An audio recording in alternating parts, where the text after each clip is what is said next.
wonder whose underwear this is.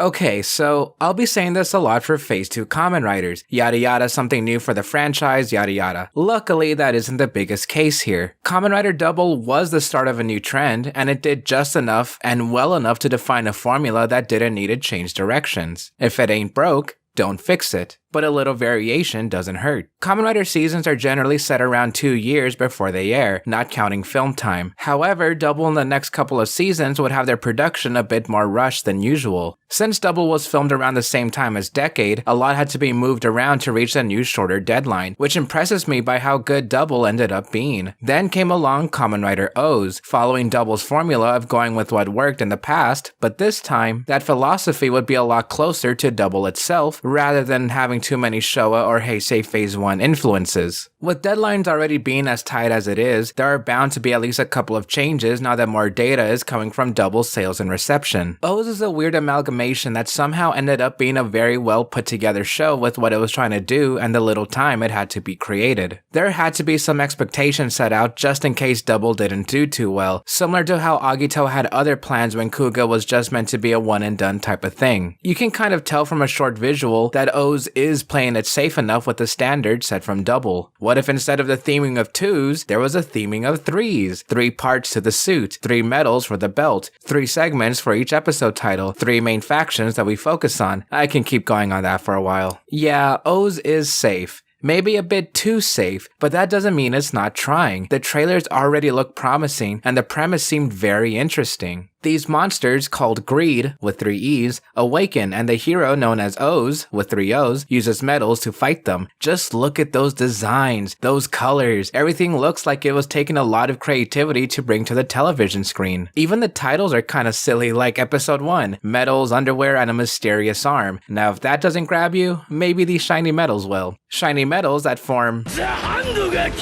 An alarm goes off and the Kogami Foundation sends out a squad, where their leader, Goto, prepares for a fight. Meanwhile, a security guard is sleeping amidst a fight against the flying CGI medals. Though that's not as weird as the head of the foundation, Kogami himself, starts singing Happy Birthday. Happy birthday to you. Thankfully, I don't have to cut the music since the Happy Birthday song is public domain now. Yay. A red medal hits the sleeping guard. He takes it as a form of payment and... This is Eiji Hino, a wanderer without any idea where he's staying the night, his only possessions being underwear and very little money. But that's okay, all you really need is underwear for tomorrow, unless it gets burned. Now we're properly introduced to the Greed. They're looking for core medals and one of their own named Ankh. Back with Eiji... Huh? Super strength? Arm? Okay, anyway, the Green Greed General inserts a coin into a lady's head to create a mook for the season, a yummy, the literal embodiment of someone's true greed and desire. The name yummy clearly comes from mummies, but it also comes from, and I quote, delicious desires. Yum. If someone's desire feeds that yummy enough, then it powers up into a new form. The yummy comes across the floating arm, recognizing it as Ankh. Eiji tries to fight against the yummy, but clearly is too strong for a human to fight, so Ankh decides to use Eiji in a different way. Ankh brings out an old relic and puts it on Eiji, letting him transform into Kamen Rider O's.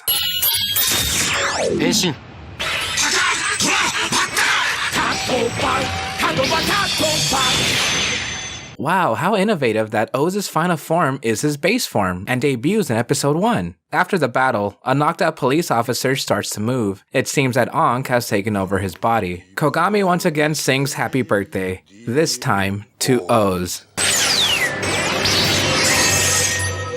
To me, it seems like a lot happens at once, even for it only being the first episode, but it also seems like the status quo is being hit this early on. You can probably already tell that O's cast is going to be quite sizable, and each of them are going to be memorable. We got Eiji, Ankh, and Hina as the main 3 we're going to focus on, but we also got a lived-in world with the Kogami Foundation and a restaurant called the Kokosya? Is that how it's pronounced? So...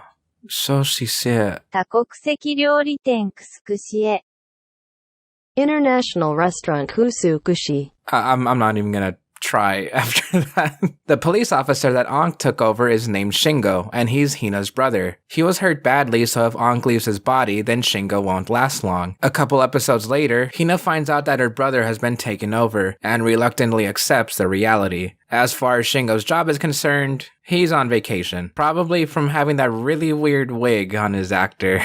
Oh, if you couldn't tell, Ankh, when he's Ankh, that's his actual hair, and when he's Shingo, that's a wig. I know, it kind of surprised me too. The restaurant that Hina works at is owned by Chiyoko. She is absolutely adorable, and later hires Eiji. Ankh is there too, cause he had a bad childhood. The Kogami Foundation's named characters are Kogami, the cake man himself, his assistant, Satonaka, who doesn't work overtime, and the best character in the show, Goto. Now for the greed. 俺たちは800年ほど前に作られたコアメダルを元に生まれたグリードと呼ばれ長い間封印されて Okay, put simply, the greed each use 10 core medals. Now they only have 9 each, so they desire to be complete. The more medals they have, the more powerful they get. Or as Ankh puts it, ice cream will melt away without the stick, just like the greed without medals. By the way, Ankh really likes ice cream. Remember not to feed your birds ice cream.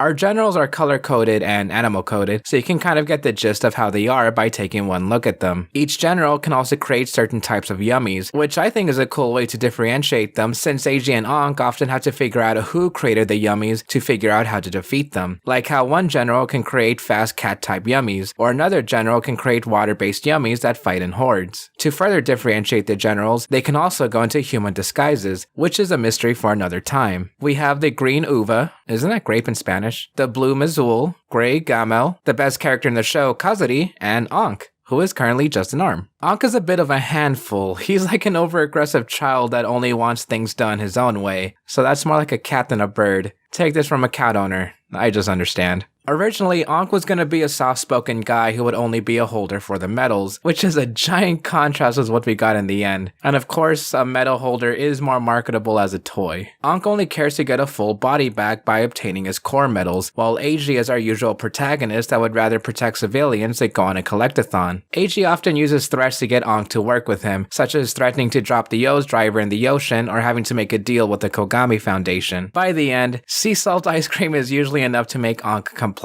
Weirdly enough, the ice cream thing was only added as a characterization bit with no real meaning behind it. Is sea salt ice cream any good? Anyway, the Kogami Foundation, of course, are also interested in the battle between O's and the greed, even developing technology that has to do with the metals. Not core metals though. They're working with cell metals. I guess you could say cell metals are more like quarters compared to the $100 bill core metals. That quarter analogy is completely intentional because cell metals can be used in Kogami Foundation vending machines. Trademark. Within them are Candroids, little helper robots, and the vending machines are also motorcycles. How lucky that the government happened to let the Kogami Foundation just put these machines here for our heroes to use, cause I doubt regular civilians would ever come across cell metals. Although, I wonder how they got all this funding in the first place. So that was about 3 pages worth of groundwork, and of course, I do have to say that I can't talk too much about the overall story or as many episodes because the show is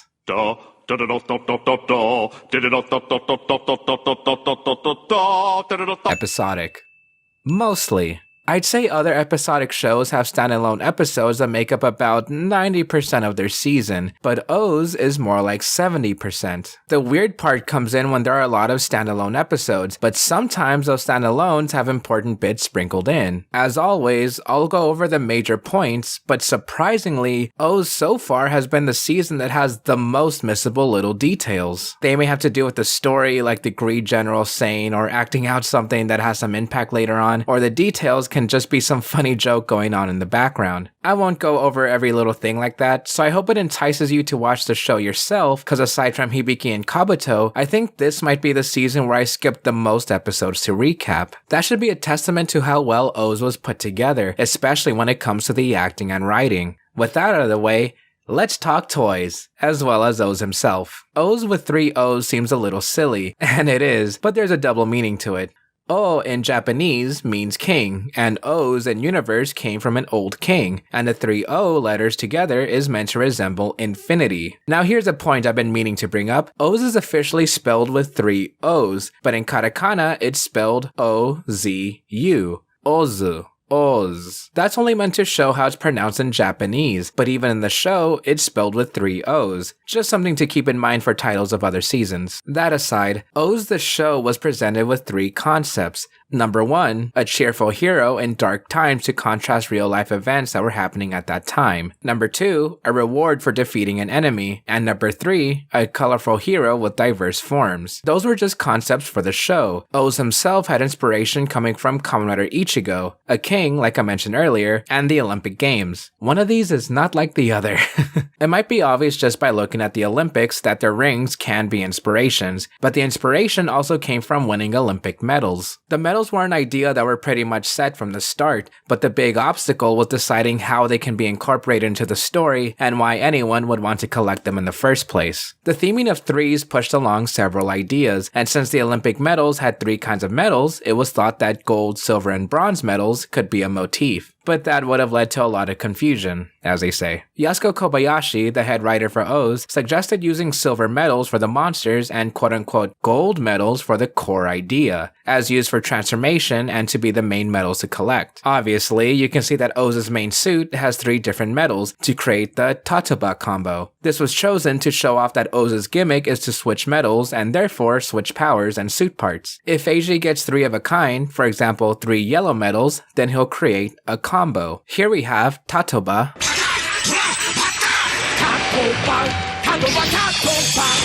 Katakiriba,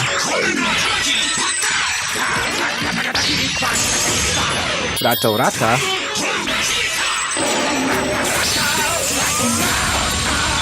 Sagozo,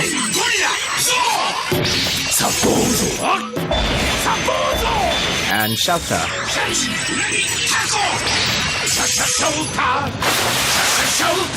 Theoretically, O's has over 100 forms, not counting special medals that we'll see later, and we do see a heck of a lot of combinations within the show, although with so many parts, it's difficult to tell how many suits were actually created. As for me, I always thought the O's suit was just okay. They were serviceable for what they were trying to do, and at least they were very colorful. After rewatching the show, yeah, they grew on me significantly. Tatoba has a beautiful combination of colors, and it really does show off the weird mix and match capabilities of O's. One of my favorite design choices that grew on me the most is the circular chest piece that's sectioned off by the type of animal used for the transformations. I used to think that part was super ugly since they look like messy lines at a glance, but the more I see it, the smarter the design became. Speaking of lines, a lot of the animals used, as well as the Candroids, were inspired by the Peruvian Nazca lines, mostly seen in the bird forms like the Taka head. Other parts got love too, like the grasshopper legs that had actual props to help with the CGI. The lion head was designed in a way that it would still look like a lion if viewed from the top, and there were some ideas like the cheetah legs having wheels at one point. Speaking of which, Ratorata still isn't my favorite, but I do appreciate any kind of yellow suit that doesn't make me sick, and the head does look pretty cool. I've seen a couple of ways Ratorata is spelled and pronounced. Each animal medal is pronounced how they would be in Japanese, hence Taka for hawk, Tora for tiger, and Bata for grasshopper. Some animal names in Japanese are lifted from English, like cheetah and kondoru, or condor. Ratorata comes from lion, tora, and cheetah, which in Japanese, any words with an L, like in lion, sounds closer to an R. Rayon. It would be more correct in English to spell and say Latorata, but pronounce in Japanese Ratorata, which I personally prefer.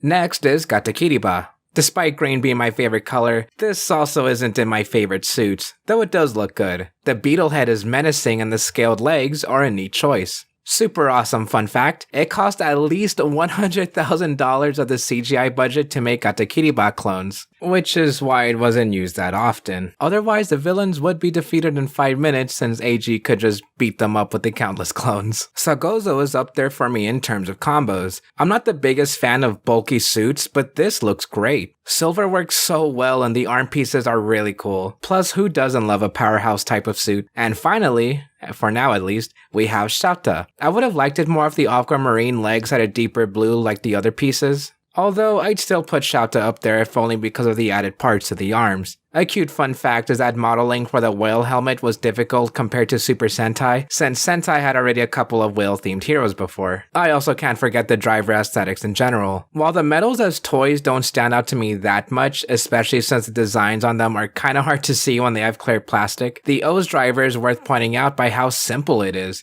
Seriously, it's a rectangle with 3 holes. Literally anyone can just draw that. But the extra lines and the added scanner piece makes it that much cooler. The sounds are neat too. While double sounds are basically just the announcement of a single name, O's sounds were made to be commercial-like, similar to the jingles you'd hear in an advertisement. And yeah, a lot of them are super catchy. Tatopa, tataba tatopa. All these combos and collectability for the toys led to some of the highest sales numbers in the franchise, resulting in the toys selling out basically everywhere. Like, over 800,000 Cantroids alone were sold. Now just think about the medals. However, the biggest factor to the high sales were that the medals were compatible with Gambarite arcade machines. Anyone could take 3 medals of any kind and see those combos come to life in the game, even if those combos weren't in the show. Plus, the driver itself had a ton of unused sounds that come from even more medals. Remember, over 100 theoretical combinations with just a group of medals were what we had in the show, but near limitless potential outside of the show. Oh, and the ride vendors are modeled after a Honda Shadow Phantom. That's it. Let's rewind a bit. Remember how I said that O's comes from a king? We get very small glimpses of this King O's. Goto takes his job extremely seriously, so he questions why Kogami has been helping Eiji and Ankh, and that brings Kogami to tell the story of the old king that once used O's power to seal away the greed. Kogami is simply interested in Eiji's potential. Oh look, a Halloween special. That's rare in Toku. Who's this strange guy? He's been around for a while, saying that he's merely observing with his weird doll thing. The guy was first seen when a Yummy was causing explosions around the city. Those explosions trigger a memory from Eiji, a memory where he saw a little girl die. Well, geez. To offset that, Kogami wishes a happy birthday to the 10th anniversary of Dr. Maki, the strange man with the doll who's working for the Kogami Foundation. Oh look, it's that frame that became really good fan art. Dr. Maki believes that one's life isn't truly worth anything until it's over, so he hopes for a pleasant end someday. He's also been working on a device that harnesses the power of cell metals so that even a regular human can use it. Speaking of harnessing the power of cell metals, have you ever wanted to be Kamen Rider O's? Well, now you can, thanks to the sponsor of this video, the Kogami Foundation. Kamen Rider O's. In the city of Futo, there live Shotaro and Philip, 2 detectives that become the single Kamen Rider double. Along with them is police official Teruri Ryu, Kamen Rider Axel, who is currently getting scolded by his soon-to-be wife, Akiko, which can only mean we've reached the crossover for this season, Kamen Rider X Kamen Rider O's and Double, featuring Skull, Movie War Core. These titles are gonna keep getting longer, aren't they? So first off, while I said on the double video that I'd be bringing up this portion, I won't be going too into detail. Mostly because there actually isn't that much to go over since it's really straightforward. We don't spend too much time in the present with the double cast. This is more of a story about Sokichi, Kamen Rider Skull, hence the featuring Skull part in the movie title. Akiko goes through a journey in past memories to see Sokichi's origin story, how he became Skull, and his love interest. I want to say that this acts as a real epilogue for the series. I don't think it's meant to be a true double finale in general, but it's a cool story about Sokichi. Besides, it is great to see the double cast again, for what little time we do get with them. Oh well, like I said, the Skull portion is good. If you want more double content, then it's here. The O's portion is weird. Like all good stories, it starts with Kogami and Cake. This time, the Kogami Foundation is working on reviving Oda Nobunaga. You know, as all big corporations do. Happy birthday, Nobunaga! So Nobunaga is revived, but has amnesia. Eiji makes friends with him, Nobunaga turns out to be kind of a jerk, Kogami offers him a device that Maki was working on. More on that later. Nobunaga is figuratively and literally a monster, Eiji defeats him, and then Eiji follows a different pterodactyl monster. I didn't mean to just go through like nothing happened, but almost nothing happened. It's an entertaining story, and I did enjoy it, mostly because the characters are really good. And I will be saying that a lot. Eiji gets to show his characterization by dealing with Nobunaga, who is often seen as this ambitious person that will do anything to gain power, contrasted by Eiji's lack of desire. There's this one scene I love where Eiji says that he's just happy to see blue skies. Aside from that, I'll get to my overall thoughts in a bit because now we have our crossover. Eiji goes to Shotaro and Philip because, as Eiji says, writers help each other out. The pterodactyl monsters have gathered Gaia memories and metals to create Kamen Rider Core, a giant flaming monster that looks like Ichigo for some reason, who is also the final boss of one of the Kamen Rider games. It's really weird out of nowhere, just like in this movie. Together, Double and O's fight to defeat Core. Unfortunately, we don't get a movie-exclusive form. Instead, we get a first look at an upcoming combo.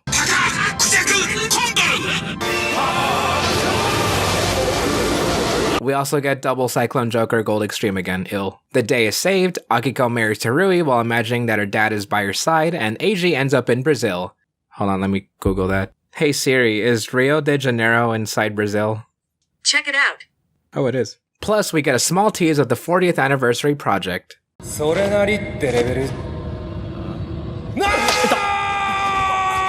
Okay, so this Double and Nose crossover was okay.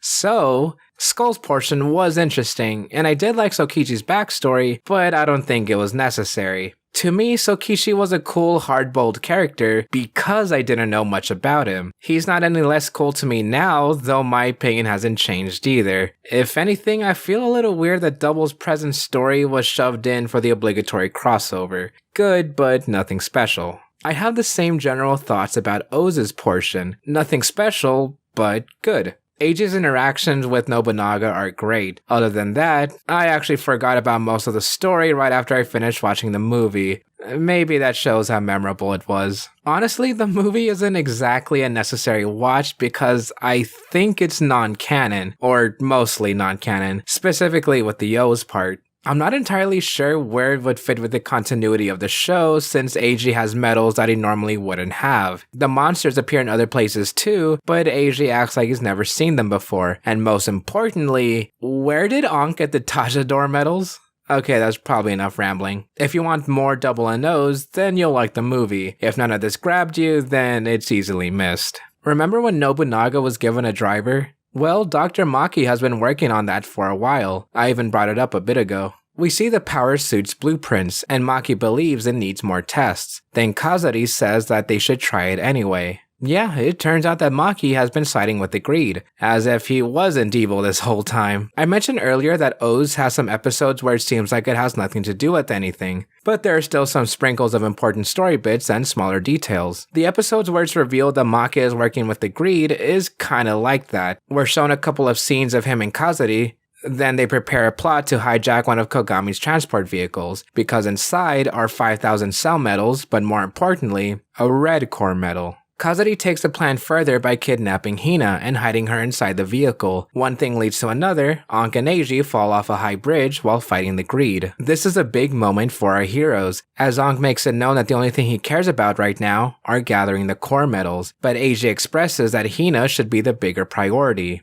It's like they're stuck with each other with no way out, so Eiji's had enough and throws a punch at Ankh. Kazari's main plan was to obtain all the cell and core medals for himself, betraying the rest of the greed. He launches an attack at Hina, but Eiji and Ankh are here to save her. In a flashback, we see that Eiji promised 1 year's worth of ice cream, plus the willingness to collect the core medals if they save Hina. However, Kazari has been planting core medals into Gamel as an experiment to see how much one vessel can hold. Kogami is well aware of Maki's intentions, but Kogami mentions that Maki's desire is too great to stop. I should probably also mention that this is a Christmas episode. On the first day of Christmas, Maki gave to me 5,000 cell medals plus the fusion of Gamel and Mizul to create this greed monstrosity. Merry Christmas, everyone. You're all getting cold this year. Kogami says that this experiment was a failure. It's impossible for one vessel to hold onto all those medals. But where Kogami finds failure, Maki finds success.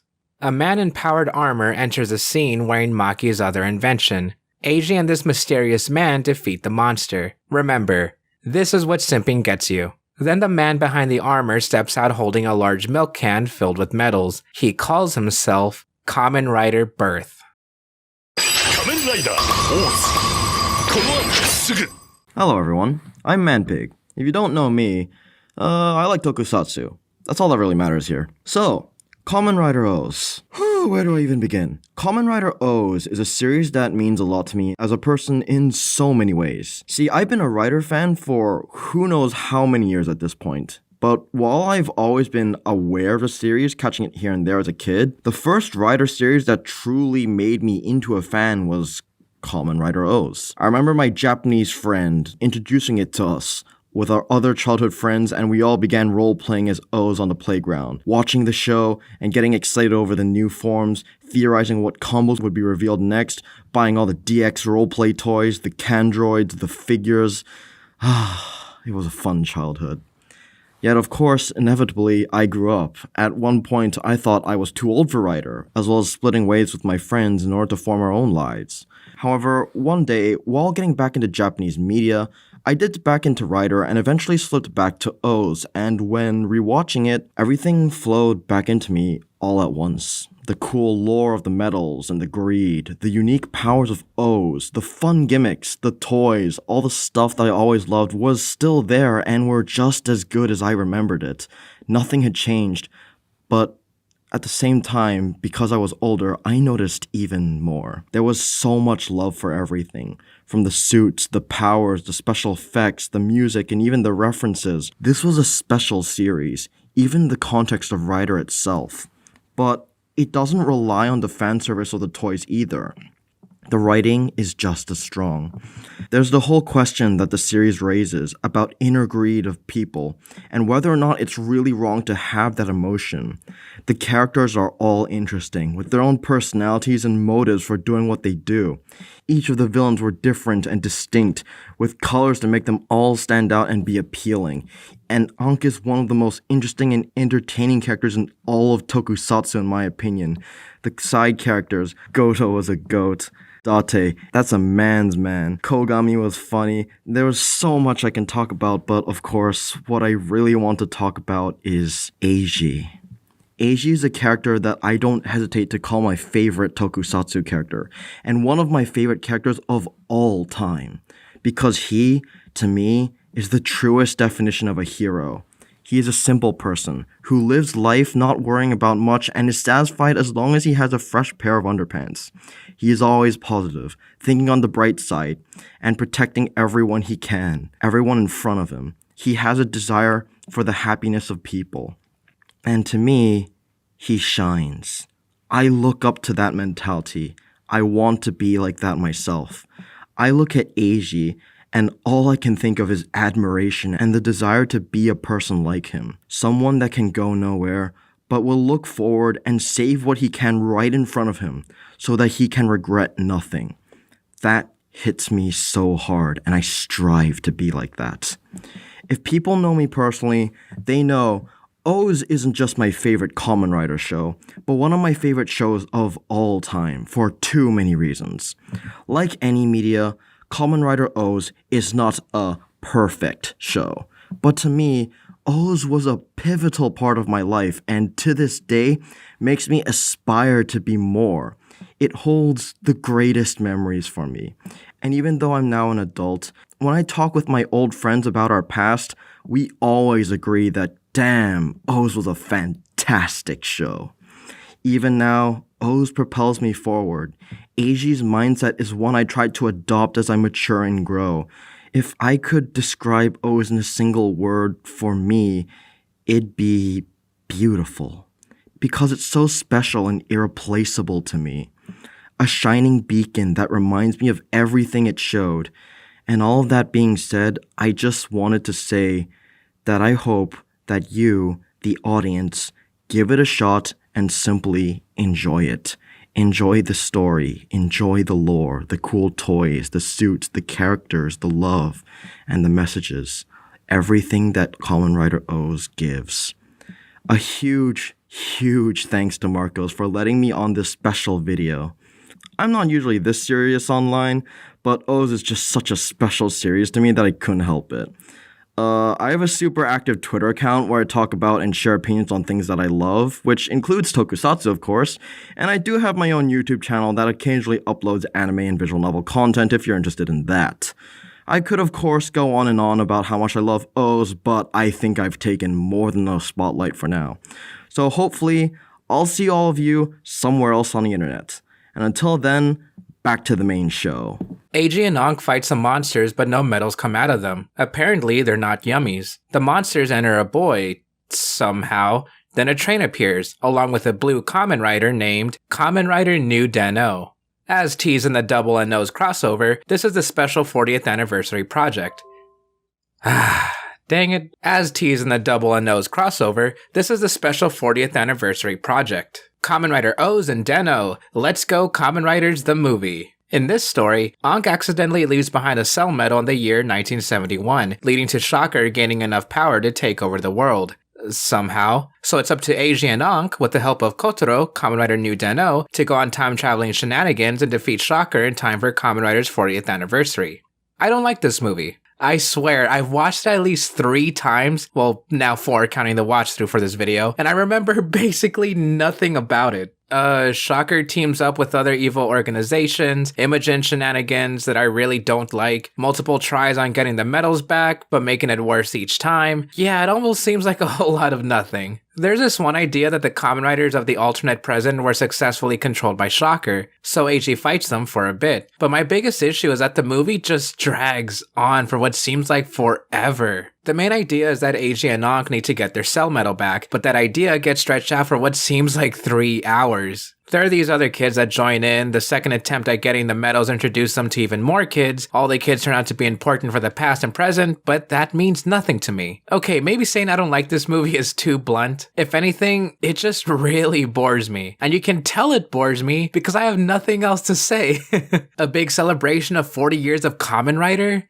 Really? This is the big project? The only returning face actor is Kotaro's and a couple of the other Denliner crew. Everyone else are just voices. No Showa representatives? Ichigo and Nigo showing up only for a couple of minutes? How is this supposed to celebrate the countless stories of Kamen Rider? Even as a standalone story, it gets super repetitive, and I almost can't stand just sitting there waiting for something to happen. One thing I should mention is that yes, this is the first time in a very, very, very long time that Ichigo and Nigo's actors reprise their role. And yeah, it's cool, I don't mind, it's awesome, and that would matter more to people watching around this time, but me watching in the modern day after so many crossovers upon crossovers, while I can still appreciate it, it kind of doesn't do much for me. And I know that's kind of a not good sentiment, but I also can't help it. And I think there are a few others who can agree with me on that too.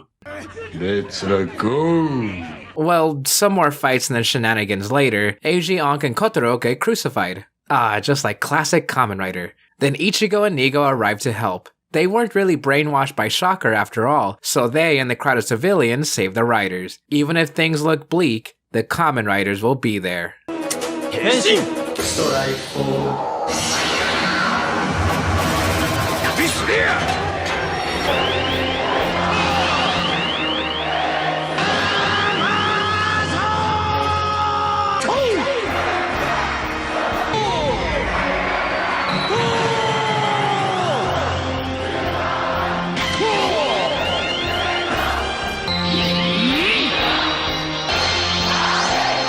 How do Black and Black RX keep showing up together? Owner makes a speech saying that as long as people have justice in their hearts, Kamen Rider will always exist. Then all the main riders, starting from Ichigo, make their big appearances.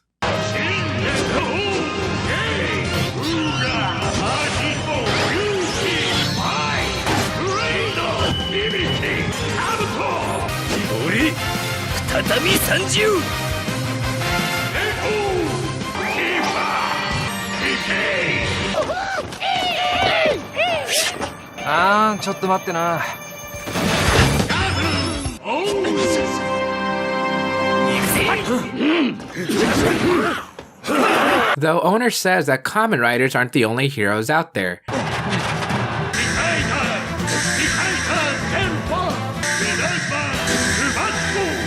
And Ozyman looks so cool. I really hope they don't update his design in the future. So all the Kamen Riders team up, including the others that forgot to set their morning alarms, and they all do the super mega awesome Poggers Kino Swag Rider bike kick that spells out 40, and the day is saved. Now we have an awful rendition of Let's Go Rider Kick by the Kamen Rider girls. I'm just gonna say it, and you may not like it, but I feel like I have to say it. Let's Go Kamen Rider feels like a precursor to the superhero Tyson movies. For one, my feelings really line up where I'm extremely bored for 2/3 of the movie, but the last third is kind of fun. Despite watching this 4 times, I still at least remember having a smile on my face as the crowd chants the names of the riders as they show up. Then seeing the Heisei ones fight alone and an announcer says their names for some reason, Owner with his little speech, Momotaro's turning into a sword, the really random cameos of the other heroes, and the 40 rider bike kick thing is so incredibly cheesy, but I love it. Even seeing all the villains unceremoniously and comically fall into a pit is kind of fun. Kotaro himself finally got a little bit more character, and him having a moment after waiting 40 years for Teddy is a cute moment. Of course, I also can't forget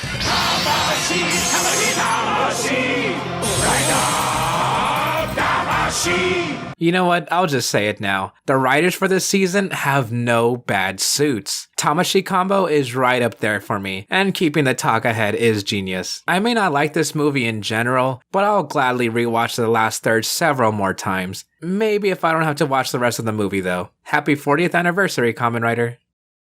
Kamen Rider Oz.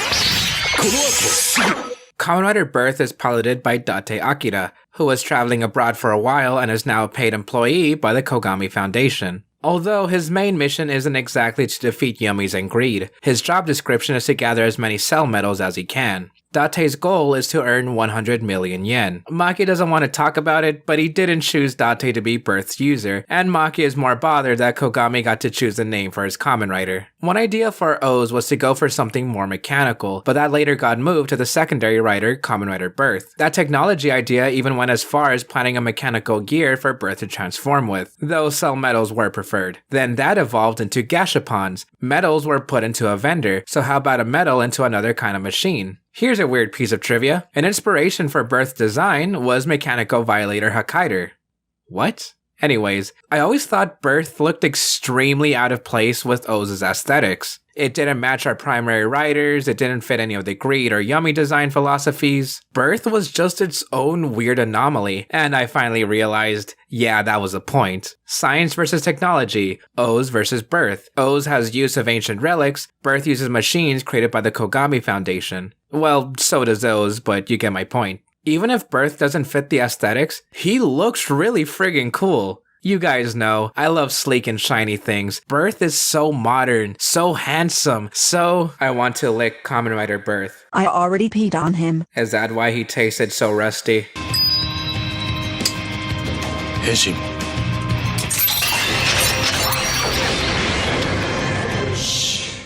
Just everything about Birth looks great. Even the weapons, and I'm not the biggest weapon guy. His gun thing that uses metals, a banger. Using those metals to get other tools like a gachapon machine, extra minty. Having an in-helmet shot like Iron Man, it's so good. And Goto got fed up with Kogami, so Goto got a job at the restaurant. Yay.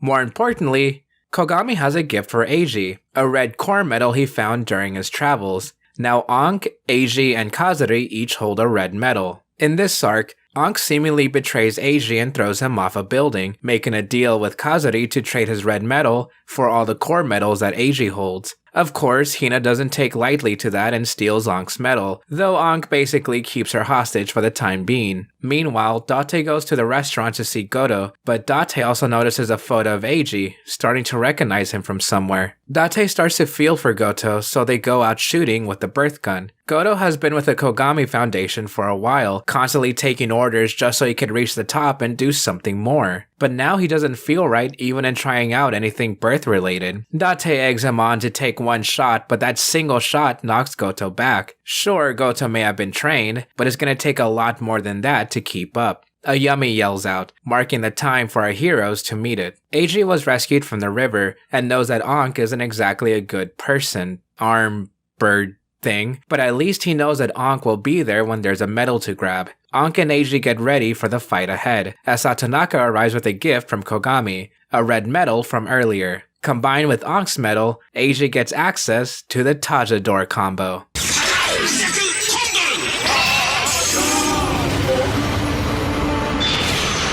Wow, a final form only halfway through the show? Who knew O's was so innovative? I joke, but more on that later. Yeah, I know. After the battle, Ankh absorbs the 3 red core medals, gaining a CGI feather. Episodes later, a new type of Yummy appears, one that looks like Ankh would have made, a bird-type Yummy. Date and Goto are weary towards Ankh, but Eiji believes that Ankh is different and there must be a reason this bird Yummy appeared at all. Although, even Maki and the other Greed have no idea where this Yummy came from either. Speaking of Maki, he's been keeping a close eye on Chiyoko, who looks suspiciously like his sister who died a long time ago. Date fights the bird Yummy and brings out the big guns. He summons all of Birth's tools to gain a new super form called Birthday.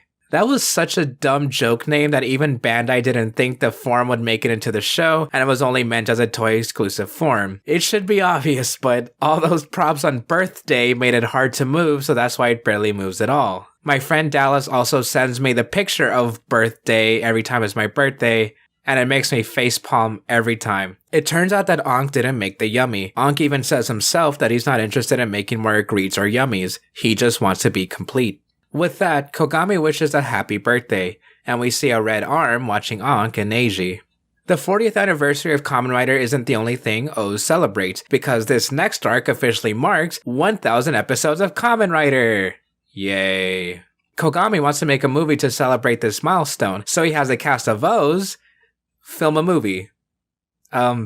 Yeah, that's about it. I was so ready to talk about these episodes like I would talk about a movie or special, but I don't know what else to say other than, what the heck. A shocker mook named Mook decides to crash their movie for revenge on Kamen Rider for beating them all these episodes. Then the rest is just shenanigans. I really don't know what else to say, but they're fun at the very least. Absolutely watch them and see the wackiness unfold. Although, to this day, I still remember Goto's head becoming a rock. I could be out one day and think to myself about Rockhead Goto. Happy 1,000 episodes, Kamen Rider. Eiji wakes up one morning and notices that Ankh is missing. After some thinking, Eiji realizes that someone, or something, is taking over Ankh's power, which is why he's only an arm. Meanwhile, Kazuri creates a Yummy from Maki, whose desire is affection and the need for compassion. Maki gets hurt trying to control a Yummy, so Chiyoko goes out to help him. Eiji tries to fight this Yummy, but then a new familiar face appears, a bird Greed from Ankh's other half. Maki invites Chiyoko over when Maki remembers something sinister. Now we get a lot of exposition thrown at us, so bear with me since I've been going back and forth a lot. Goto tried to get his job back at the Kogami Foundation, but the only position available was as Satonaka's assistant. Then Goto immediately tries to find answers about O's and gets caught by Kogami. Ankh is in need of medals after an encounter with his lost half, so Date offers some cell medals in exchange for information. Kogami and Ankh tells us the story of a king from 800 years ago, who used O's power for the wrong purposes, but one Greed, Ankh, fought beside him. The king went berserk and activated every cell medal, causing the medals and Greed to be sealed away. Ankh sent out his arm, mummifying the rest of his body. Kogami later found all these relics and was the one to awaken Ankh's lost body by taking his medals. Back with Maki, he starts to reminisce about his dead sister. She was so happy and carefree. She even gave Maki a doll before her wedding. Maki thought she was the best sister ever. He thought she was the best. He realized that he was only suppressing a dark memory. His sister wasn't a sweet angel. He actually hated her, and eventually caused a fire that killed her. The image he had of his sister was just an illusion, a made-up desire that didn't exist. With that, Maki kills his research from the Foundation and teams up with the Greed. Maki and the Greed set their new base at Maki's house, and he brought something from the Foundation, a container holding 10 purple core medals. During a battle against the Yummy, the purple medals fly out towards Eiji. He falls down, and his eyes glow purple. He seems to be okay, though Maki and Kazuri question why the medals flew towards Eiji at all, and Date warns Eiji to not use any combos or else he'll go berserk like the old king. Earlier I said that the O's portion of Double and O's is mostly non-canon, and this is one of the reasons why. The two pterodactyl monsters show up again, but everyone acts like this is the first time they've seen them. Eiji gets hurt during the battle against these... greed? Yummy? I keep calling them generic monsters because I can't tell if they're greed, because they show that they're a lot brighter than a regular yummy, but there are multiple of the same kind like a yummy. Hold on, let me check. Oh, they are yummy.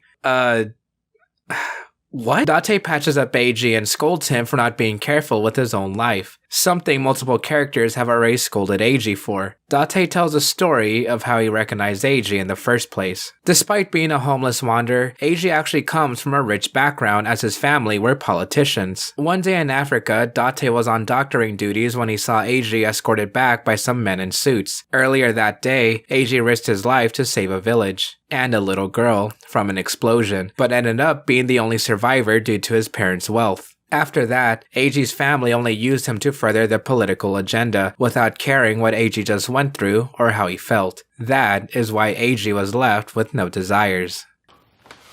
欲望こそ生きるエネルギー。素晴らしい Then Kogami shows up unannounced to explain that Eiji's lack of desire is exactly why the purple metals took control of him. Those purple metals come from extinct animals, whose desire were... nothing. So they took Eiji as a vessel to run rampant, just like old dinosaurs would. During a battle with the dinosaur yummies, Eiji sees a little girl, reminding him of the girl he couldn't save before. Hina notices that Eiji is always there to reach out to help, but who's gonna reach out to him? Eiji is about to be attacked until the purple metals within him force themselves into the O's driver, creating a new combo.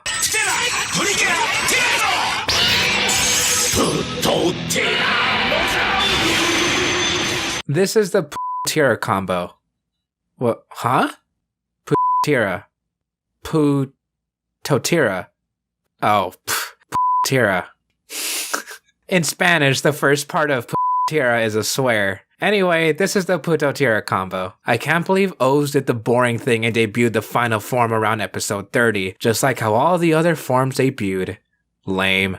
This form was meant to have a sense of dread and power, as Eiji goes berserk within and isn't able to control his actions. Plus, the suit and metals weren't intended to be able to mix and match, especially with the toys, since the Putotira parts would have been too heavy, though the Gone Bride game did allow you to mix these metals. At one point, the toys were gonna talk too, kinda like Kivat from Kiva, but that would have clashed with Ankh. And one final piece of trivia, the combo was originally going to be Triceratops, Pterodactyl, and Tyrannosaurus, but it made more sense that Terra was the head compared to the Taka head. Eiji also gets a brand new... Did he just grab that from the ground? It's probably super dirty, but that was really cool. From here on comes O's last arc. Some Heisei Phase 2 seasons are split into several arcs and chapters, so in a way you could say that the seasons have seasons, and that kind of makes them easier to watch knowing that they have a similar structure to anime. For O's, episodes 1 through 16 story arc is called The Revive of Greed, The Birth of O's, and The Scramble of Metals. Episodes 17 through 38 is The Man of 100 Million, The Other Ankh, and The Purple Metals. Now we're entering episode 39 through 48, The Bond of Allies, The End of the World, and The Greed Towards Tomorrow. Well, we're not exactly entering the last arc just yet, because O's is a show I think anyone can watch, just like Double, except O's is probably the easiest to watch as it has the best mix of anything you can imagine in Kamen Rider. The darker storytelling, the good chunk of humor, a great cast of characters, and of course some of the best TV action you'll see. Which is why it pains me to say that I'm gonna skip talking about the ending. Just kidding, I'm doing that next season. For now, we have O's standalone movie, Kamen Rider OOO Wonderful, the Shogun and the 21 Core Medals. That's kind of a cool title. As all great stories begin, Kogami is out doing Kogami things, and this time, he unleashes a magic power that takes over Japan.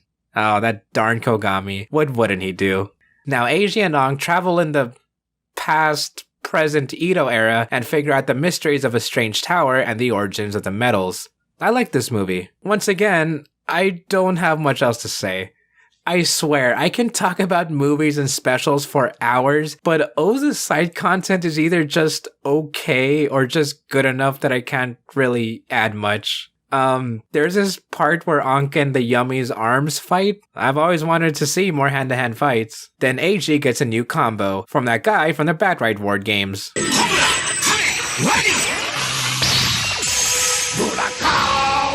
AG also gets to pilot Birth for a bit.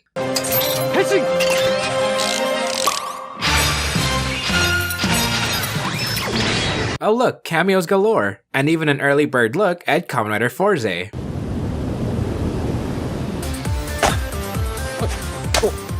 And there's this clip where AG uses Gata Kiriba to transform into Gata Kiriba, and all his other forms too.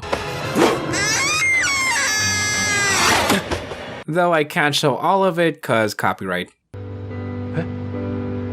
みんな家族だもん。 Yeah, the movie is good. Oh man, I almost forgot to talk about the Net movies. 他のシリーズにないオーズの特徴。それはこの俺、アンクだ。俺なんてアンクがいないと変身もろくにできない。俺なんかエイジがいなきゃメダル1枚集まらない。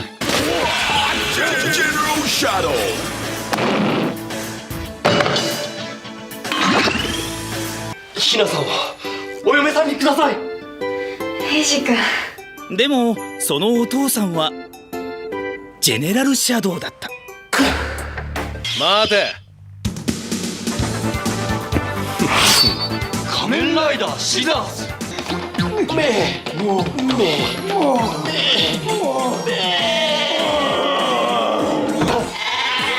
パンツ一丁よりもはるかに変態です。そのパンツを見せてください。ちょっと見せてください。変態が。あ、もういけ。今書いてある。本番は本物のアイスよし。見せ入んなお前。These are okay.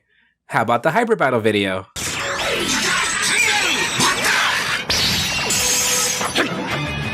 That's a cool combo.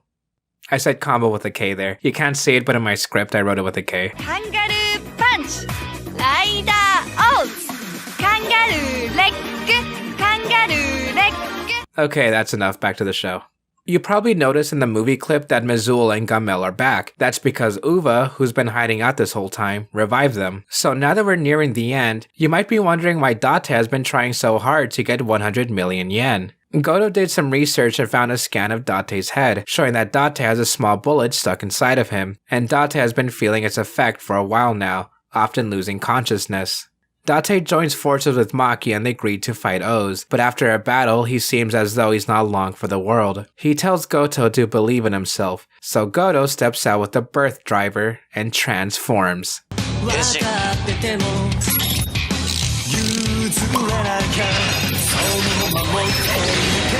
That also turns out that Date is okay. Kogami gives Date his final payment of 50 million yen. Combine that with the other 50 million that Maki gave him earlier, and Date's desire for 100 million yen is reached. Date says goodbye, but Goto knows they'll meet again. One of Eiji's obstacles is Maki, who's trying to get the purple medals for himself, and his doll is T-posing to assert dominance.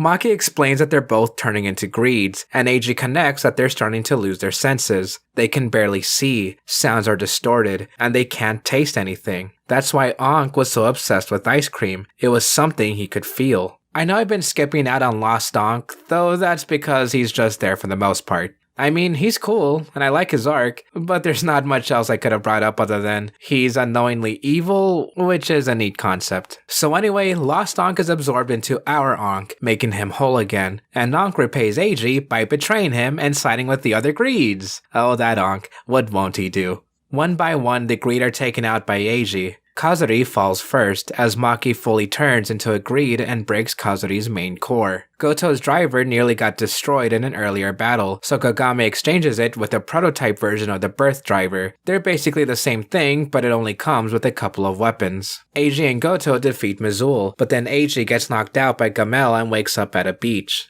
Ankh goes to the restaurant one more time, remembering the moments he's had with Eiji and Hina. Ankh wishes he could keep Shingo's body, but Hina says no. So Ankh morbidly says that only one of them will come back. Goto races to stop Gamel next, getting back his fixed driver. But then a familiar face steps in.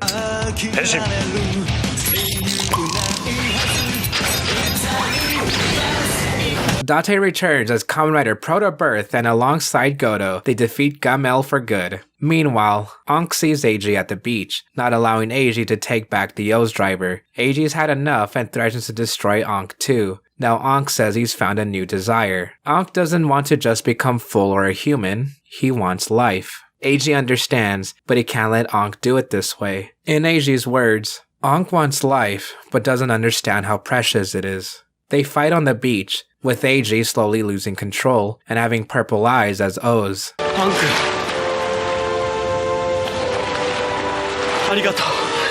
Though Eiji will never forget their times together, and he hasn't forgotten about his promise about 1 year's worth of ice cream. Eiji brings out his underwear to give Ankh ice cream money for the day.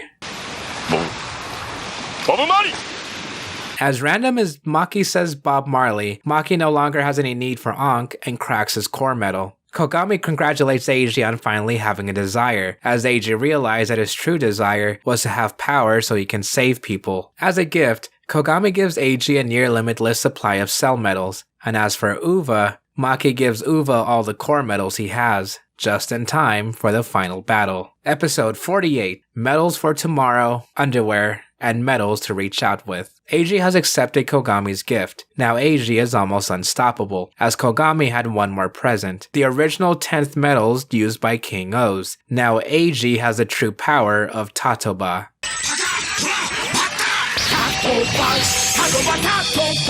Wow, O's was given his final form in the last episode? Kuga did it first. Now Ankh is here, just because he wants some ice cream. Eiji, Ankh, and Hina have one more night together, though Eiji doesn't know that Ankh is running short on time. Hina has a feeling that Eiji is prepared to go on another adventure soon. Date and Goto exchange a few words of wisdom, and Kogami says, "Happy birthday!" to a new day.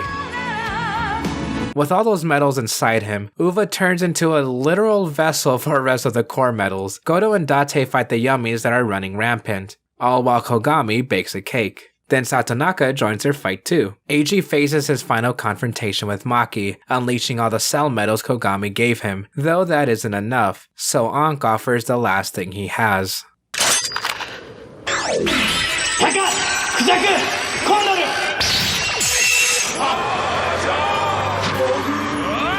Eiji and Ankh fly into the vessel together, defeating Maki and destroying all the metals. As Eiji falls to Earth, Ankh says that he feels like he's lived a life, now that he knows the sensation of death.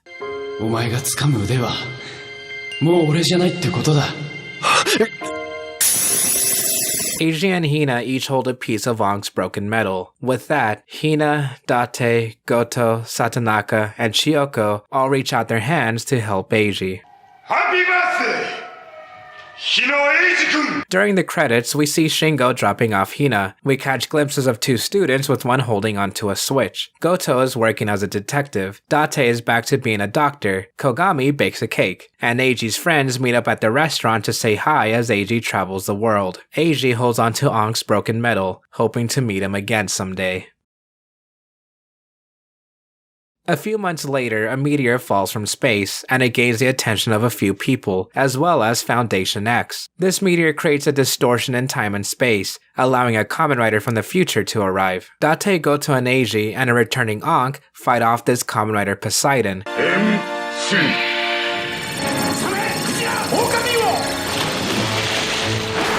But now they have multiple mysteries to solve, including how Ankh got revived. Eiji notices that Poseidon is controlling a civilian, so Eiji reaches out to help. The civilian is named Miharu. He comes from a future where the yummies are too strong for his own Kamen Rider powers, but more importantly, Miharu's afraid of water.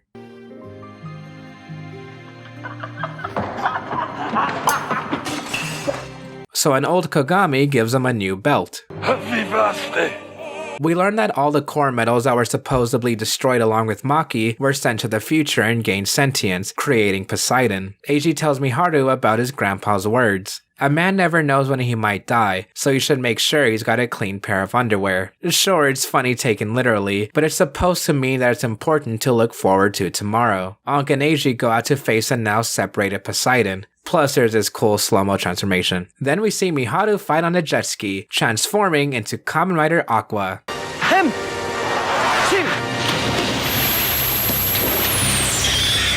A few super cool awesome poggers jet ski flips later and Poseidon is defeated. Ankh disappears too, though AJ figures that something was off since Ankh's medal was still broken. It turns out that this Ankh must have come from the future, so AJ takes that to mean they've successfully revived Ankh, and is hopeful to see him again one day. Thus ending Kamen Rider O's.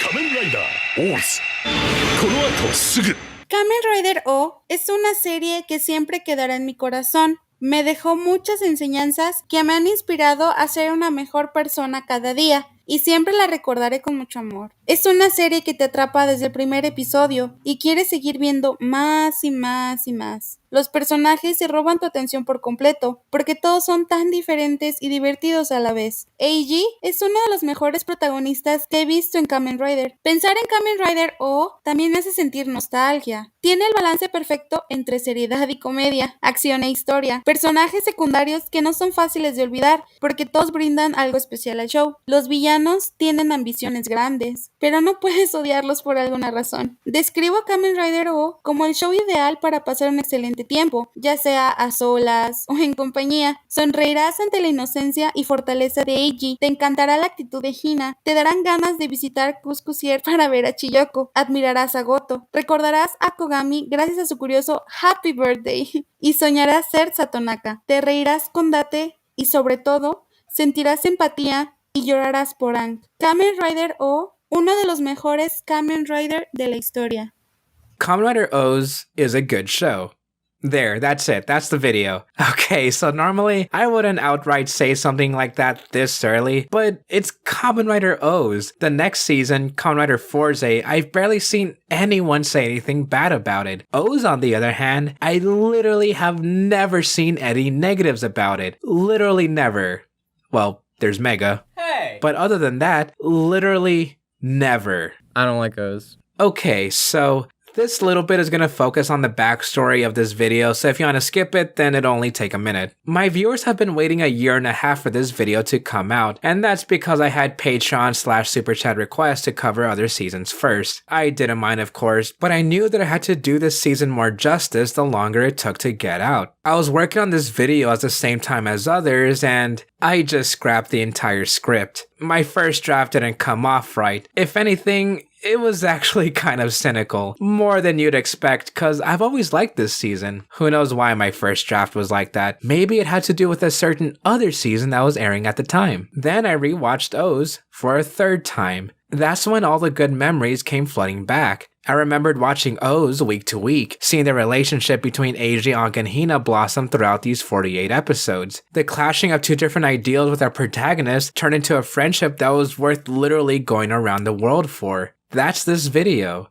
this script, this newfound love of Kamen Rider O's. While it's still not my absolute favorite season, or even in my top 5, it's still such a comforting and well put together show that it might as well be my number 0 or something. Long story short, O's gave me a different kind of feeling towards tokusatsu, a feeling of love. While my other favorite shows give me hope, O's makes me feel love. As for a longer answer, well, the rest of this video. I usually start with the negatives first, so here we go. With the negatives out of the way, let's move on to everything else. I'm actually incredibly impressed by how great O's turned out to be in a production standpoint. This was truly the first season that had a more set schedule as compared to Decade and Double. Even then, there were still quite a few changes made. One of the more major changes had to do with Birth and Date, who was actually planned to die and become the dinosaur Greed. But he was too popular of a character, which then led to the creation of Proto-Birth and its red accented suit to complement the original Birth. It was kind of last minute, so one of the action and close-up suits were remade into the Proto-Birth suit. I feel like Hina had a bit more planned for her. I was originally gonna joke, or just never mention Hina's super strength, since it's never explained in the show either, but I did find a small interview saying that Hina's super strength was added as a quote-unquote resistance for Ankh's trilemma, though that didn't really amount to much much, which makes me think that there was more planned for her. Another last-minute idea that never happened was a V-Cinema.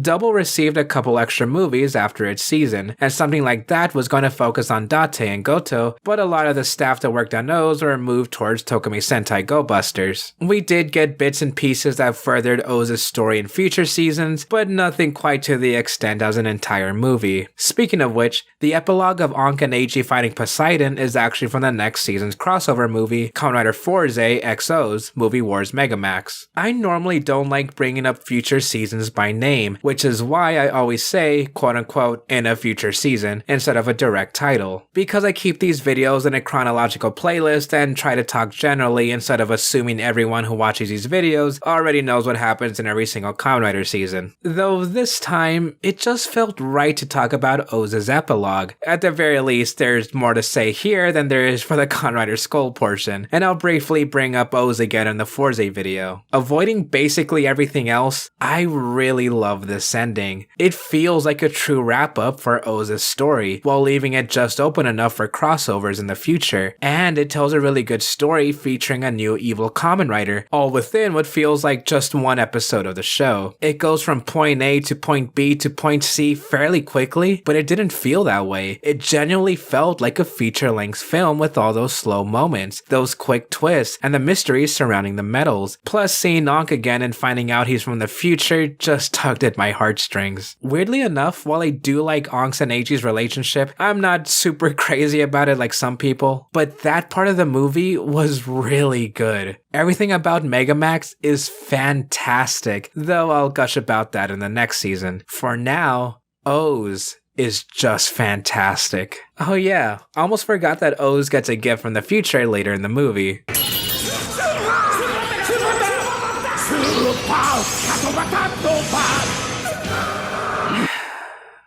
Wow, O's is so innovative that it premiered its final form in a movie. Just like, never.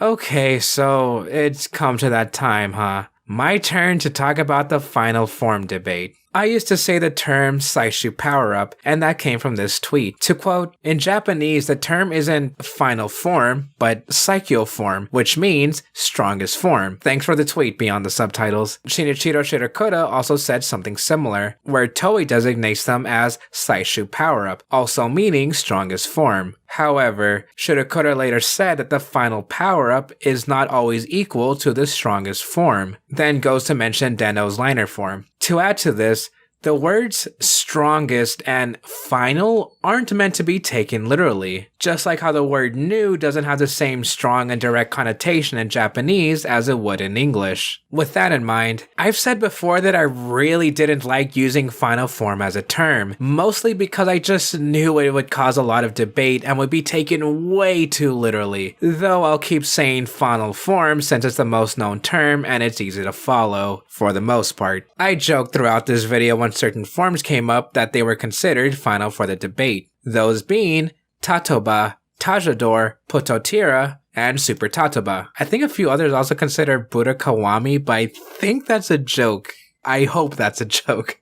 I kid you not, I had about 5 pages dedicated to this final form debate, and I was prepared to go in detail about every single possible angle, but I'll cut it short. A final form is whatever Toei says it is. Doesn't matter if it's a base form, has some significance to the character, or appears in a movie. Toei has put out several official lineups and artwork that showcased all final forms, and O's has always been Putotira. I'm with you all who prefer Tajador. It makes the most sense, and it just looks really cool. But Putotira also has the main Heisei Phase 2 formula, being debuted and marketed at around episode 30. Heck, I'd even prefer Super Tatoba, but like Shirokura said earlier, final is different than strongest. The biggest argument for all of these is the special episode in Kamen Rider Wizard and a new pattern in the Reiwa era. However, that Wizard special was literally a one-time thing, and it also showed different other kind of forms. If I had a nickel for every time that Wizard episode was brought up and nothing else, I probably wouldn't be making YouTube videos anymore. The Reiwa thing is just to make extra money, meaning those are extra forms. And just like Tajador, the literal last form seen in the show doesn't mean it's the final form. If a certain form appears in the future, then it's up to the writer and storyteller, but that doesn't change what Toei says. Just like when suit actor Seiji Takaiwa even considers Tajador the strongest form. Again, that doesn't change much. I'd love to argue with Toei, but if they say it's Putotira, then it's Putotira. And to put the real nail in the coffin for Tajador, Shirokura said that they call forms that appear before the final form intermediate power-ups, or what we refer to as super forms. Then there's a design doc saying that Tajador was always intended to be the intermediate power-up, not the Psycho power-up, not the final form, not the strongest form, just a super form. Let's talk about something fun. How about that music?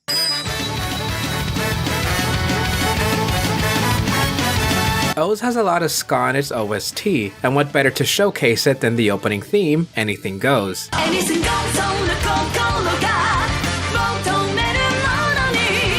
I've always really liked this theme. It's probably the pinnacle of fun for a writer's opening, and I can't get enough of those trumpets. Plus, how can you not constantly hear, you count the medals 1, 2, and 3 throughout the day? Life goes on, anything goes, coming up O's. Oh, that's just so much fun. There's another version where AG sings too.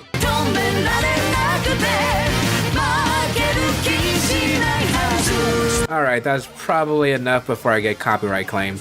Now I only wish this could be played live more often. A cool thing I find about the vocal music is that there's a song for every combo, and they're all sung by AG's actor, Shu Watanabe, along with the man behind the O's driver voice, Akira Kushida. First we have Tighten Up, the insert theme for Tatoba.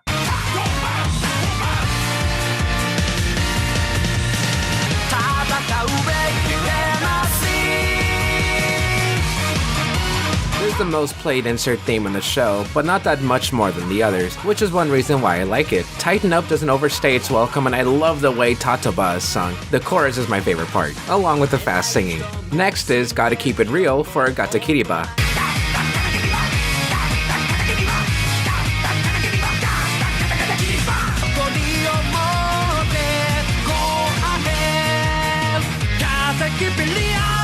Probably my least favorite, but it's still really good. The vocal melody is nice and it's actually really catchy.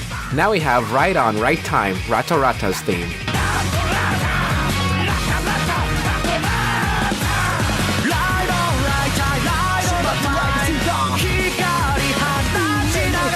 I just love Akira Kushida's voice. I've even brought him up a few times in other videos. He and Shu Watanabe really knocked it out of the park with this one. The energy is great and the instruments are showing what they can do.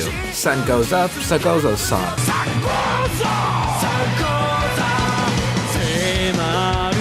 You can probably tell by now that the song names are meant to sound similar to the combo titles. Sun Goes Up, Sagozo. It's a bit of a stretch, but it's the intention. As for this one, it's okay. Not my least favorite though. I think it blends in too much with the others. Shout out for Shouta.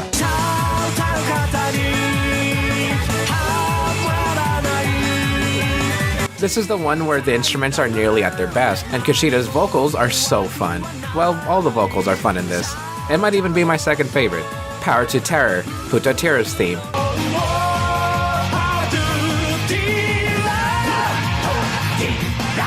Kushida's voice is at its best here, as there's some great back and forth between him and Watanabe. Then their voices combine in the chorus and it's just so good. Definitely tied with Shout Out. But of course, nothing can beat... Yeah, you were all waiting for this one. Time Judged All, Tajador's theme.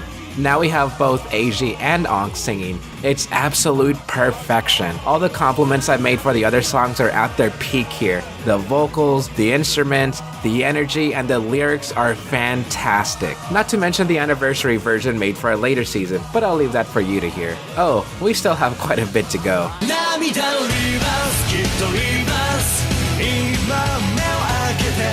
Time Judged All is my favorite of the combo songs, but Reverse Rebirth, Date and Goto's theme, has to be my second favorite overall. It's more traditional with that classic writer rock sound with some added electronics cause, you know, birth, but being sung by their actors just adds that much more flavor, especially if you pay attention to the lyrics. And it's catchy. There's a version of Anything Goes that has piano and strings. It plays during Eiji, Ankh, and Hina's last night together. It almost made me cry. Almost.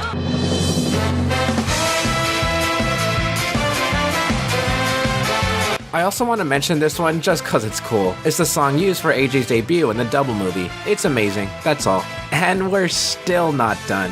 At least, it's what I would say cause I wanted to bring up the movie themes too, but I don't like any of them. Except for Ole. But here are the others just in case.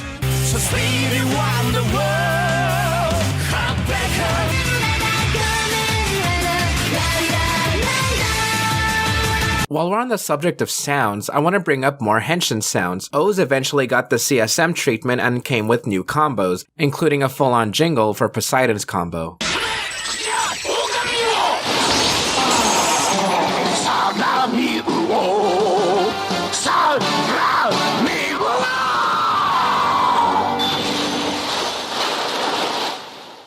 And here are the other new combos.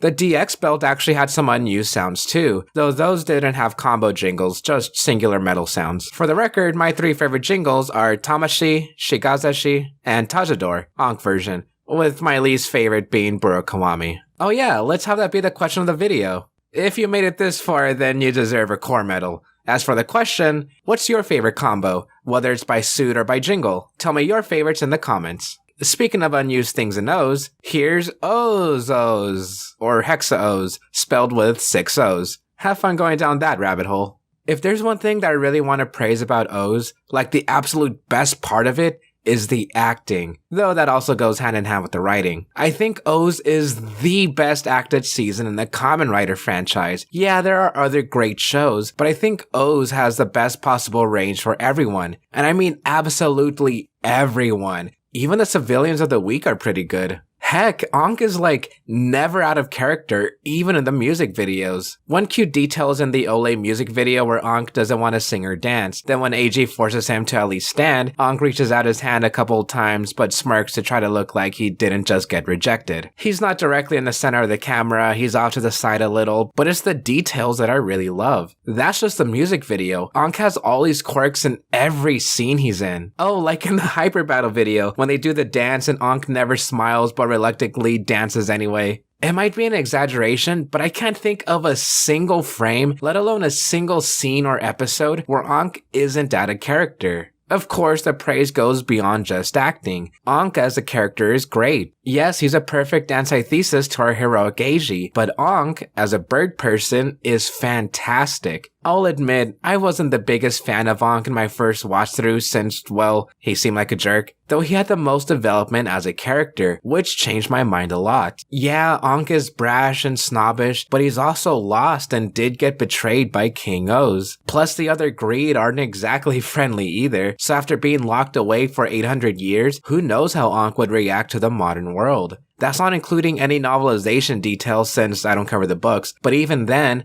Ankh's backstory is really tragic. The part where AJ realized that Ankh liked ice cream so much because it's the first thing he actually tasted, oh man, that was a fantastic revelation. Although, the saddest thing for me was when Ankh had to sell out and use Apple products in order to pay for his ice cream addiction. All his friends sat him down for an intervention, but not for him. They all just wanted Kogami to stop baking so many cakes. Could someone make fan art of that? Anyway, I think everyone remembers and enjoys the fight on the beach near the end, when Eiji and Ankh finally had enough of each other but realized that they do need to stick together.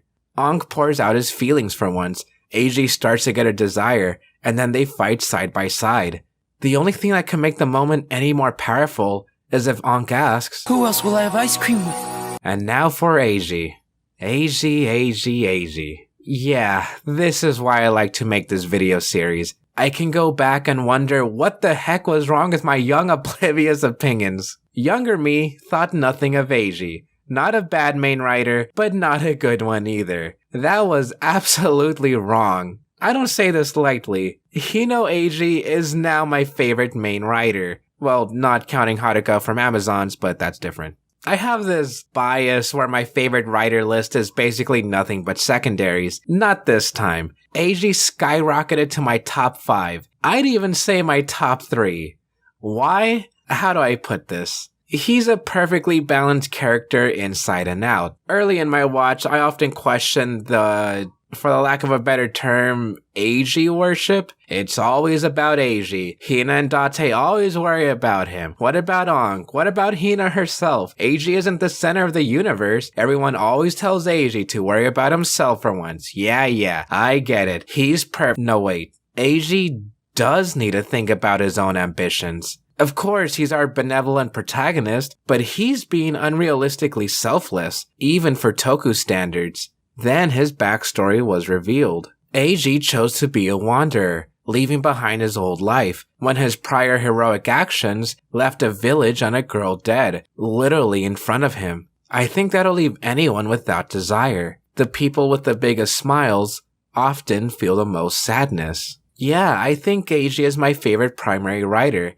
and definitely in my top 3 now. He may not have a catchphrase, since I don't count "say ya," but he'll always reach out to help. I know I didn't bring up any negatives, though I do wish there were a couple changes or additions, most notably with Hina. She has the most potential for a character, especially as a writer girl, but I don't know. I don't think she's bad, far from it. I just wish there was a bit more to her. And I'm not talking about explaining her super strength or making her into an actual writer, cause I don't need that. I mean something like, give her as much importance as Eiji. Hina is the glue in the relationship, and she's absolutely fantastic as a friend and emotional support. Though I think she deserved a few more focus episodes, and not the ones with Shingo. Aside from that, I do like Hina, definitely up there in my favorite writer girls and overall cast members. I often put Eiji, Ankh, and Hina in the same grouping, as well as Date, Goto, and Satonaka, since the latter 3 share one brain cell and it's usually with Satonaka. When I mentioned before that it took a bit of time for the birth suit to grow on me, that included Date too. He has this kind of fatherly yet cool demeanor around him, like he's teaching lessons to Goto and Eiji, although Date is another one of those secondaries that I think are just good, and his gimmick of wanting 100 million yen is a nice character motivation too. Mostly because he doesn't want to be rich for the sake of being rich, is to save his life. Again, Date is good. Now Goto, on the other hand, is my favorite character in the show, not counting Eiji. I love Goto immediately, because he reminded me a lot of Arata Kagami. Goto deserved to be a Kamen writer, but we had to see his growth firsthand. From being the captain of Kogami's squad, to realizing that he's had enough of Kogami and being humbled down to working as a waiter, to training with Date and being humbled even further to be the assistant to the assistant, and finally knowing his place in this world to become Kamen Rider Birth. Even when Date returns,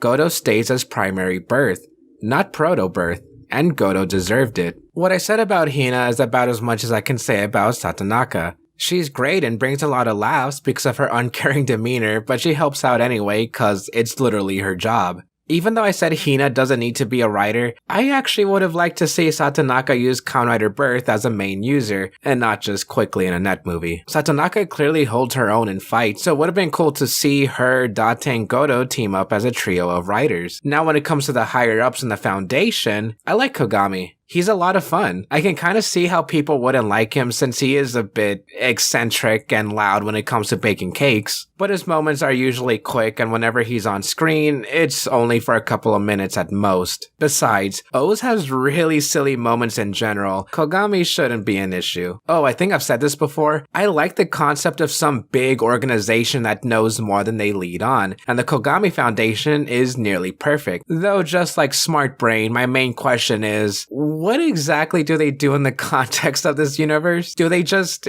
exist and no one questions it? Do they sell Kamen Rider action figures? Actually, that might explain how they get funding. The villains are great. I love that each greed has their own unique personality and desires that go beyond wanting to be complete or wanting to rule the world. Even when a lot of them are killed off for most of the show and Kazari is in charge, I still really enjoyed their presence. You just know Uva was there in the shadows waiting for his chance, meanwhile Kazari and Maki are making their moves. Oh yeah, Maki is amazing too. He might be one of my favorite big bads because of how fleshed out he is. When Maki realizes that he was just making up good memories of his sister, that blew my mind every time. Or maybe that was a lie too. Then seeing him interact with other characters like Chiyoko, oh, I loved every second. Yeah, the doll thing is a little weird, but I think it's adorable. One thing I haven't mentioned yet when making these videos is that I try to make these in a way where I've said every possible thing I could ever have to say, making a history of Kamen Rider be the end-all video for myself, to the point where I hopefully don't have to bring up those seasons again. Not O's. I love it so much that I feel like I could keep talking about it forever and never get tired of it. Especially since I haven't even brought up most of the show after a whole hour of talking. The characters,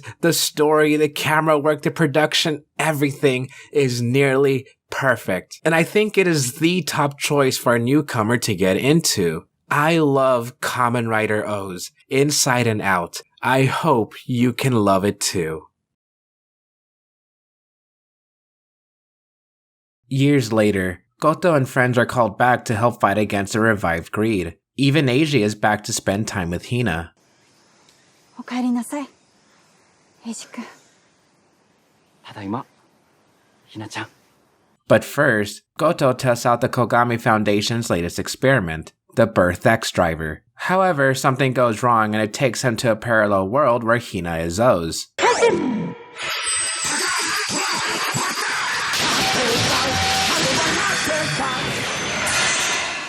And Uva is her partner that took over the body of Eiji's brother. This is the secret of Birth X. This special is a fun little what-if story that is more than worth the watch because it's less than 20 minutes. And it really is just a fun scenario showing these characters in different roles. My favorite part is that each greed wants to be Hina's partner and they each took over one of Eiji's siblings. それが一番いいよ。ガメルは近所に住んでるおじさん。もはやどうでもいい。 In a way, it's a bit of fan service for, me, and I absolutely love it. Really, the only thing I wished was added was having Satanaka as Birth, but look, we got Chiyoko. I won't give too much away since, like I said, it's short, and the fun of it is just watching the characters interact. And I've missed them so much, especially since it's been 10 years.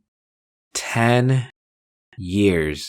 A significant round composite number, like a coin. Not like a coin. Anyway, 2022 has been the year of many anniversaries, including Kamen Rider O's. As said in MOOC Winter 175, this 10th anniversary O's project is a continuation of the original story, the quote-unquote final version of the show by the original cast and staff. Ryota Tasaki directed a lot of tokusatsu in his time, including 10 episodes of O's, which doesn't sound like a lot, but the episodes he directed were very, very good. You know, like the beautiful final episode. At least we know we'll get some gorgeous shots. But this is the finale of O's, the story we wanted to be completed with Eiji, Ankh, and Hina. Who is the writer?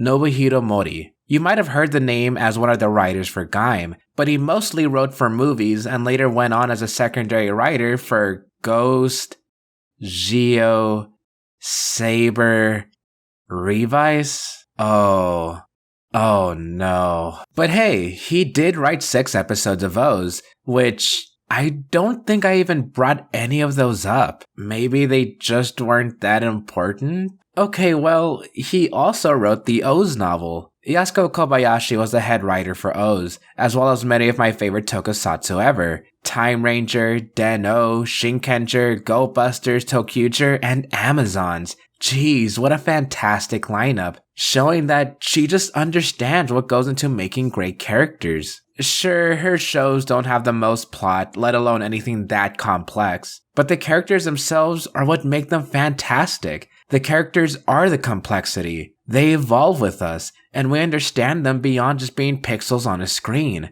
especially in O's.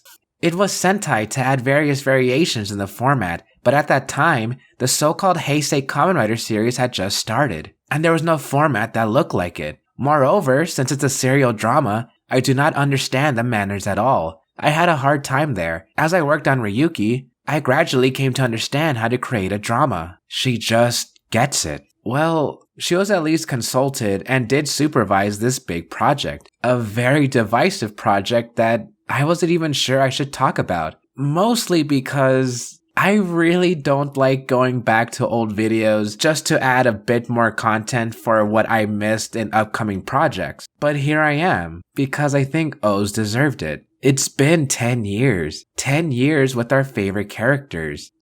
10 years. The core metals of resurrection. Ankh has been reborn in the year 2021, where the world has been taken over by a revived group of greed and the return of King O's.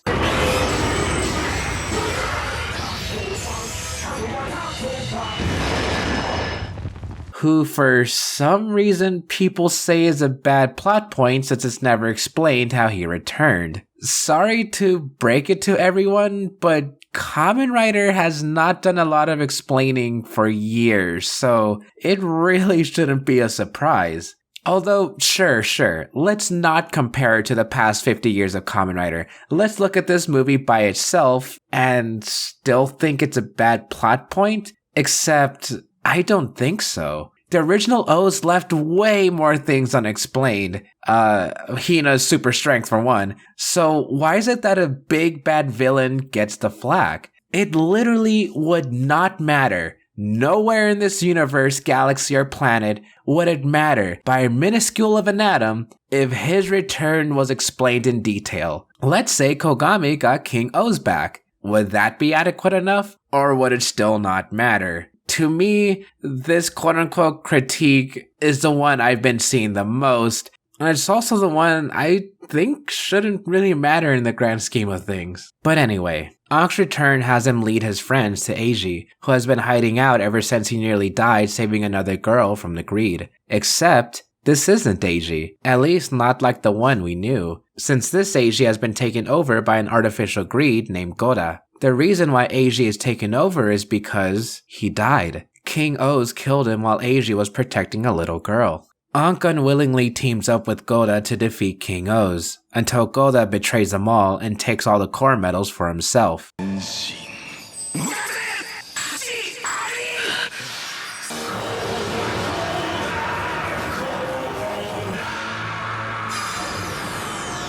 Date and Goto fight him off together.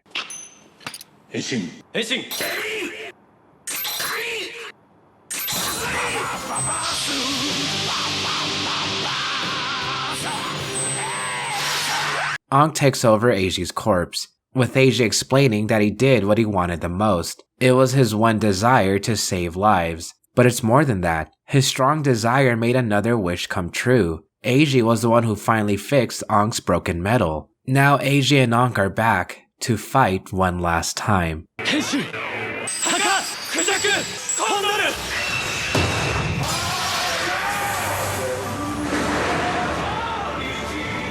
With that, they say their goodbyes, as Eiji Hino, who went from a desireless wanderer to the man with the biggest desire of them all, rests in peace. Despite what Toei says, you could consider this movie non-canon, since, well, the world wasn't destroyed in 2021, at least not in the movie way, and the Birth X special show that parallel universes exist, so you really could just ignore the core metals of resurrection. Except, that would also be a disservice to the original show. No, I don't mean this movie as a disservice. I mean the sentiment of ignoring it, because Eiji was always planned to die. A pamphlet that went along with the movie had a short interview with Yasuko Kobayashi, and she stated that this ending was planned since the beginning of O's, but it was changed due to Japan going through a certain struggle at the time. And that makes sense. Watch her other shows and there's always someone who makes a sacrifice, even major characters, so having Eiji die alongside Date doesn't seem that far-fetched. Besides that, this movie, to me, is a beautiful send-off to the characters we love. In the original show, Eiji was selfless to a fault due to what made him lose his desires. Ankh wanted to live like a human, but Eiji told him that Ankh doesn't understand what makes a life so meaningful. Now he does, because of Eiji, and that's exactly what Eiji would have wanted. All the other critiques I hear about the movie seem like nitpicking for nitpicking's sake, and that's coming from me, who can complain about anything. Like, come on, sure the movie could be longer, but you could say that with a lot of Toku movies. Maybe this needed a longer runtime than most, though, again, I don't think that matters. Much like giving King O's an explanation, it doesn't matter. What matters is the sentiment, it's the feeling, it's the characters, it's the story, and it's all really, really good. I'm saying this because I love this movie. I love Kamen Rider O's. The special friendships formed from an unlikely pair is a story as old as time, but nothing comes close to Eiji, Ankh, and Hina. Their struggles, their smiles, their desire to be with each other. It's a love that goes beyond friendship. They're family, and in a way, I think that includes us too. Whether it's a child growing up with the colorful O's suits, or an adult understanding that, yeah, life is hard, but beyond hope, there will always be a feeling of love. They're not just characters on a screen, they're part of us, through life. It's a feeling I'm sure Eiji would want to share. He may be gone now, but he's still there, with underwear for tomorrow.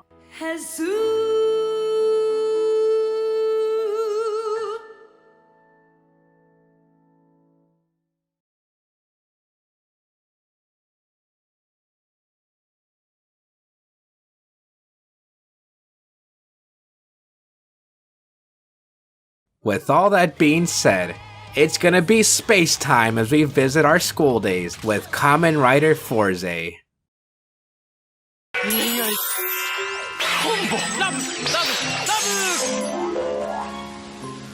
バカか